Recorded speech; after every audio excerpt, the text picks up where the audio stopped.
On this edition of Lexington Now, the Woodland Art Fair, the Arboretum, and the Fire Department is celebrating 150 years.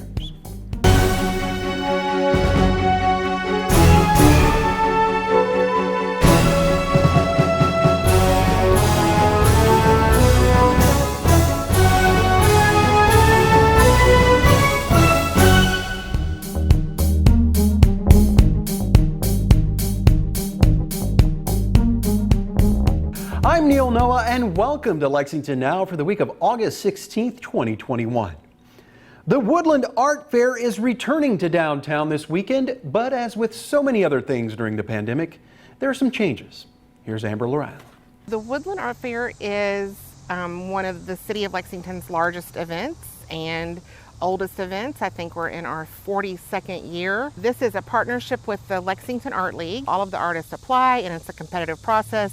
The artists are chosen to make sure we have a nice mixture, and that also that it's professional level quality items, so that you know when you're coming, it's all of a very high standard. And we also try to keep the entertainment and the food at that same level. So everything is selected through a competitive process. And we have live entertainment for 2 days, food and beverages, and we try really hard to make sure all of that has a very local flair, but we also work to make sure that it is lots of different stuff. It's not the same. We do have the typical fair foods and things, but we also try to really make it in keeping with the art that's here. So if you might come for the food and buy a piece of art, or maybe you come for the art and you get to enjoy the music. So it's really a little bit of everything for everyone. It's in beautiful Woodland Park, and it takes the whole park. So we go all the way from Clay Avenue to Kentucky Avenue.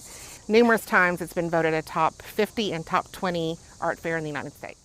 This will be our first year back after being off for a year for COVID-19. So we're very happy to bring it back, and we have kept it a little smaller this year. So we have reduced the capacity. Even when the capacity is lifted, we still kept it small. So we're not having to roll it back now that numbers are increasing. We are using the same footprint of 19 acres, but we have about 70 less booths than we normally would. We're putting 6 feet between each of those booths, and we've created less places for people to congregate. So we're not going to have the shuttles running, so people won't have opportunities to share indoor spaces with other people. We will have more hand washing and sanitizing stations around the park. So we have total now about 160 booths of artists, and then we have around 30 food and beverage vendors. So our typical number that we would have would be about 260. So we're considerably smaller than we normally would be. So it is very diverse. We have jewelers, painters, photographers, wood artists, ceramic artists. Everything is all handmade and original art. There's no buy-sell, so you can't be representing someone else's work. You have to be the original artist, so you get the opportunity to actually meet the artist and look at the work that they create. The music that we have, we try to pick something that will appeal to all different musical tastes throughout the 2 days. So it ranges from R&B to bluegrass, a lot of original singer-songwriter. Again, we're trying to really showcase individual artists, so we like to do a lot of original work, even with the music. It's a really nice time to come and do a sampling of all the different local breweries. I think we have 10 of all the different beer breweries on site, and we have 2 vineyards, so it's a really nice opportunity to kind of see which ones of those you like. And then we have all kinds of food, lots of fun snack things like kettle corn and ice cream, Cajun, we have Greek. There's lots of different diversity within the food that we have as well. So the art fair this year will be Saturday, August 21st from 10 to 6 p.m. and Sunday, August 22nd from 10 to 5 p.m. You can find a complete list of the artists with a map on lexingtonky.gov, or also the Lexington Art League. We both have the full map on our websites. This year will be a little different than other years in the past, and we really encourage people to wear their masks or to stay home if they're not feeling well, and also to make sure they keep their distance. So maybe you're visiting an art booth and someone else is in that art booth, and you might hold back for a minute and not go in until those people have left. So I think it'll be a little different, and people are going to have to learn how to navigate that in a different way, but we think that it can be done safely, and it's all outdoors, open air, and very spread out. So we're hoping that it can be done in a very safe way and people will still come and enjoy it. Lexington is home to the Arboretum and State Botanical Garden, a place where the whole family can get close to nature and learn a little bit about Kentucky's native species. Here's a look at what they have to offer. The Arboretum's full name is the Arboretum State Botanical Garden of Kentucky. We are a public garden, which means that we have collections of plants that we manage and curate, kind of like a living museum. So we're located at 500 Alumni Drive on the south side of UK's Lexington campus. Year-round, we're open dawn to dusk. The grounds are open. You can get here by either driving to our parking lot from Alumni Drive, or you can walk in from Shady Lane or from Belafonte Drive. And the reason I bring that up is when UK football has home game days, our entrance at Alumni Drive is closed and parking isn't allowed, but you can still walk here. Right now our visitor center, or the Dorothy Smith Oates Visitor Center, is open from 9 a.m. to 4 p.m. Monday through Saturday, and the Kentucky Children's Garden is open Wednesday through Saturday from 10 a.m. to 5 p.m. And the Children's Garden is the only part of the Arboretum for which we charge an admission. You purchase admission in the Visitor Center. It's $3 per person, or $10 for a family of 4 or 5 people. We have had a lot of people come through the Visitor Center since July 1st. I think a lot of people are doing, nearby driving vacations. We've had a lot of people, Lena from Florida and Boston since July 1st. So when people come, we kind of try to find out what their interests are. And if their interests are, say, taking a good long walk, we have a 2-mile paved path that goes through the Walk Across Kentucky Native Plant Collection. You can divide up your walk though and do either of the 1-mile loops, either the North Loop or the South Loop. If people's interests are more along, say, blooming plants and flowers, we send them to the horticultural gardens, which is where we are now. They can see all kinds of things here. We have a vegetable garden, which volunteers help to take care of, an herb garden, a pollinator garden. Behind me is the city garden, which is meant to recreate an urban garden for people who might want ideas. The place that we're in, the home demonstration garden, was the first part of the Arboretum that was really developed. So in here you will find lots of mature trees, lots of shade now. When it was first planted, it was much more sunny. And because it is more shady, and because lots of perennials really like sun, we've developed a new garden called the Perennial Teaching Garden, where people can see different kinds of perennials and good companions, and they can also see different kinds of the same perennial, different kinds of cultivars, so that they can kind of estimate or evaluate what would I like to have for my home garden, because I can compare it to other ones. So when someone goes to a nursery or a garden center, they have good ideas of what they want to have growing because they've already seen it here blooming. For the past year and a half, we did a lot of things on Zoom. We had trivia on Zoom. We have made a number of videos featuring various staff taking people through tours of the Arboretum, various parts. With it being the time of year that it is, our staff's focus is on taking care of the growing plants. Our next event that will be of note will be Arbor Day on October 16th. We usually celebrate Arbor Day in the spring. This year we weren't able to do that. So we scheduled this year's Arbor Day to be in conjunction with the Urban Forest Initiative's 4th annual Tree Week. Tree Week is something that where different members of the community, different organizations can enter their event onto a consolidated kind of calendar. In the first 3 years, we weren't able to have Arbor Day in conjunction with Tree Week, and it seems very fitting that we do so this year because it's all about trees during Tree Week. We will have a smaller celebration this year of Arbor Day because we want to limit the spread of COVID, and we also want to make sure that we are keeping people's health and safety uppermost. The Arboretum it receives support from the University of Kentucky Department of Facilities and from the College of Agriculture, Food and Environment, but donations are always appreciated. We rely on donations for a lot of a lot of our operations for things like if we want to plant any new plants or develop a new plant collection. We also depend upon donations for some part of staff salaries. Oftentimes people will tell me, oh my gosh, the Arboretum looks great. Or I'll see people on the grounds and say, everything looks so wonderful. And really, I have only the staff who work here to thank. They are extremely dedicated. They work their hands off. They work so hard, and the good thing about all of the staff is they are truly committed to plants, showing people about plants, caring about plants. They have a passion and an enthusiasm that is just unmatched, and all credit goes to them for how the Arboretum looks when people see it. 150 years of firefighting in Lexington after the break.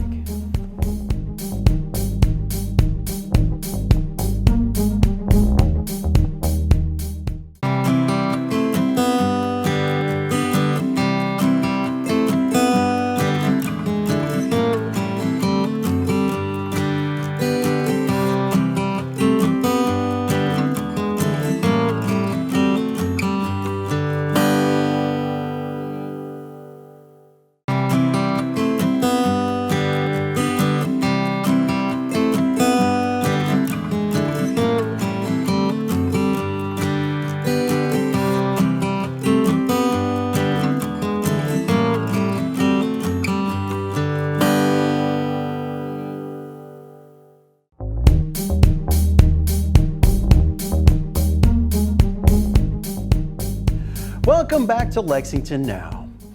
The Lexington Fire Department is celebrating 150 years of serving Lexington. Battalion Chief Jordan Sauce takes a look back on a century and a half of service. With humor, the Lexington Fire Department started in Lexington, Kentucky. In reality, back in 1775, a settler named William McConnell actually settled here along a spring and ended up naming this place Lexington after the famous Revolutionary War in Massachusetts.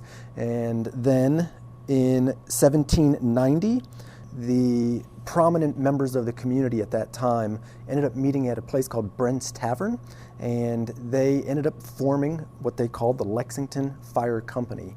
And a gentleman by the name of John Bradford was actually voted to be in charge of that company moving forward. So 1790, the Lexington Fire Company is formed, and in 1798, the Union Fire Company is formed. So now you have two different companies operating under the umbrella of the Lexington Fire Department, but it's really two separate departments at that time. About 50 years later, in 1839, another company was formed, and that was called the Lion Fire Company, and that was initiated and started by several firefighters who were already on the previous two. They ended up breaking off and forming that third company called the Lion Company. Moving forward in 1864, a guy by the name of John R. Lackins ended up becoming the first paid fire chief of the Lexington Fire Department. And the next year, in March, Lexington's first steam-powered engine was introduced onto the department. In 1871, two major fires occurred in August. The first began in a Barnes & Woods drugstore at the corner of Main and Upper. A few days later, a second fire, this one near the corner of Main and Broadway, eventually destroyed more than half of a block between Main and Short. Later that fall, the vacant Lion engine house. So remember, there was the Lexington Fire Company, and then you had the Union, and then you had the Lion Fire Company. So the Lion engine house, by this time they had probably merged into one, so that house was now vacant, ended up being sold with its remaining equipment, and the property of J.M. Tipton, located on Short Street between Limestone and Upper, was actually purchased for a meager $6,500. And this became the original central fire station for the Lexington Fire Department. So currently in Lexington, it is the summer of 2021. We have 24 fire stations throughout Fayette County. The 24 fire stations, they cover 285 square miles, and they serve a population of almost 328,000 citizens located here in Fayette County. Within those 24 fire stations, including support bureaus and administrative positions, we have an authorized strength of 597 members, plus an additional 28 civilians. So we're sitting right around 630 total members with the Lexington Fire Department right now. On an average day, we're looking anywhere from 125 to over 200 calls. On a yearly basis, which is typically how we measure our incident response rates, we're pushing right around 60,000. I think in 2020 we were at 57,000. 46,000 plus was attributed to the EMS, the medical side of our response, and then just over 11,000 incidents were attributed to our fire response. The fire department is far more than just putting out fires. Modern day fire service actually has become an all hazards organization. It's a business, and businesses that fail to adapt to the community and the society that they're in tend to fail. And we can see that in any normal business besides the fire service. And so the fire service has continued to adapt and adjust. For example, we've added policies and protocols and equipment related to active shooters and active aggressor situations because of recent events in the last 10 to 20 years. Our services have broadened exponentially over the years as well. Fighting fires is actually some of the smallest amount of things that we do. As I mentioned previously, our EMS runs, or our medical calls, rank 47,000 every year, as opposed to our fire incidents at just around 11,000 a year. But that's not just what we do. Yes, medical is a big part of it, and emergency response is a critical aspect of it, but we also do fire prevention. We do fire inspections, we do public education, we do school visits, we have our own fleet maintenance and our own facilities maintenance bureaus that take care of all of our buildings and all of our apparatus. Big apparatus like fire trucks, and small fleet like Explorers and Corollas and Traverses. We have our own fire investigation bureau, and they investigate the origin and cause of fires in order to make not only citizens and the community safer, but also firefighters who have to respond to these types of fires.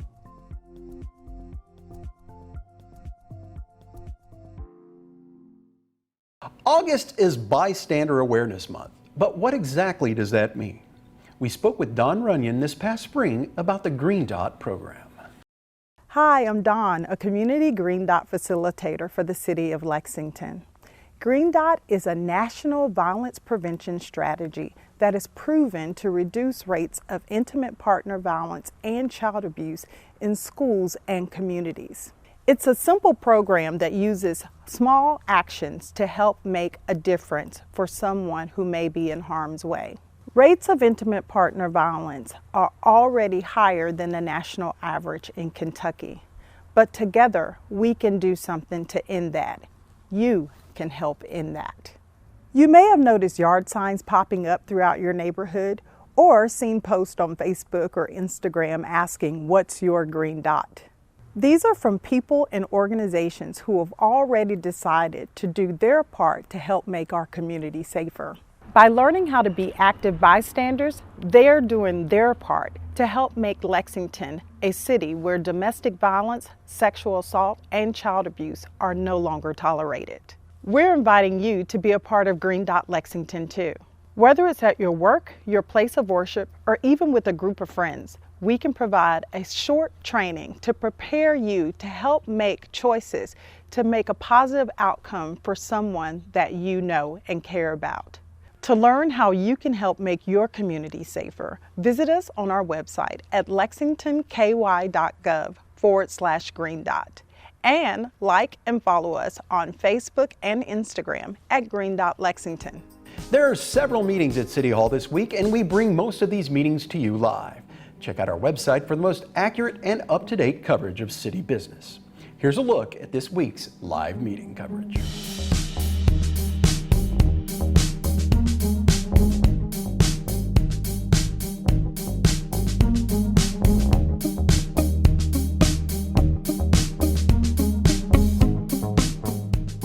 We continue to keep you up to date on how the city is handling the pandemic via our official COVID-19 response site.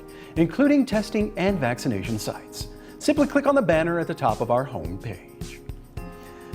That's all for now, but as always, you can keep up with us on social media. Check out the latest traffic updates on Twitter at LexRex, or catch our live traffic cams on lexingtonky.gov. For all of us at Lex TV, I'm Neil Noah, and that's it for now.